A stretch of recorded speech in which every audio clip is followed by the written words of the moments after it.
Hello friends, welcome to my channel MP board online classes. आज हम एक महत्वपूर्ण क्वेश्चन देखेंगे जो एमपी बोर्ड में बार बार पूछा जाता है, धमनी और शिरा में मुख्य अंतर। तो मैं आई हूँ आपके सामने धमनी और शिरा में मुख्य 8 अंतर लेकर।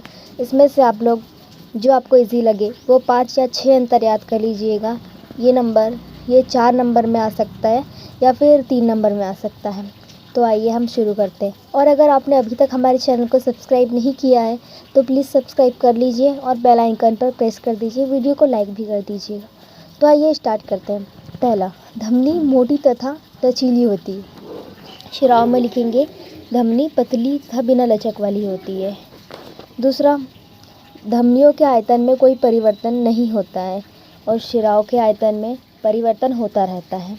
तीसरा अंतर है, इसमें ल्यूमेन संकीर्ण होता है, अर्थात जो धमनी होती है उसमें जो ल्यूमेन होता है वो संकीर्ण होता है। ल्यूमेन को हिंदी में गुहिका कहते हैं।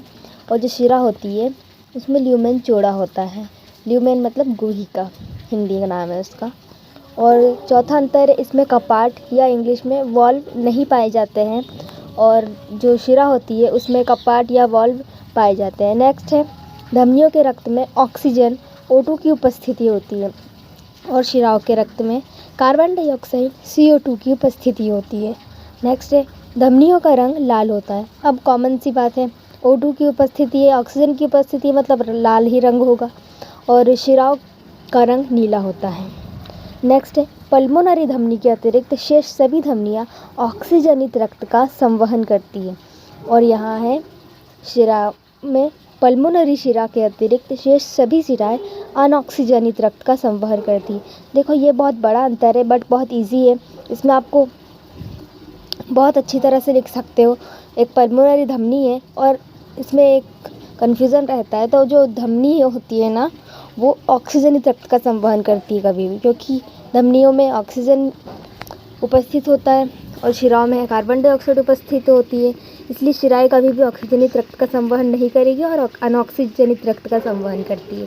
तो ये ज़रा आप ध्यान से लिखिएगा। नेक्स्ट है, लास्ट है, धमनियाँ हृदय से संपूर्ण शरीर में रक्त का संवहन करती है। मतलब जो धमनी होती है ना हमारे शरीर में, वो हमारे हृदय से लेकर पूरे शरीर में जो रक्त को ले जाती है वो कार्य करती है, रक्त का परिवहन या संवहन। नेक्स्ट, शिराएं शरीर के विभिन्न भागों से रक्त को हृदय में एकत्रित करती है। वो देखो, जो धमनी होती है वो फैलाने का काम करती है रक्त को पूरे भाग में, और जो शिरा होती है वो पूरे भाग से लेकर आती है रक्त को कहाँ, हृदय में। तो आई होप आपको ये समझ में आया हो, और आप चाहो तो इसका स्क्रीनशॉट भी ले सकते हैं। और थैंक यू चैनल पे आने के लिए। आप लोग को समझ में आया हो तो प्लीज़ लाइक कर दीजिए, सब्सक्राइब कर दीजिए।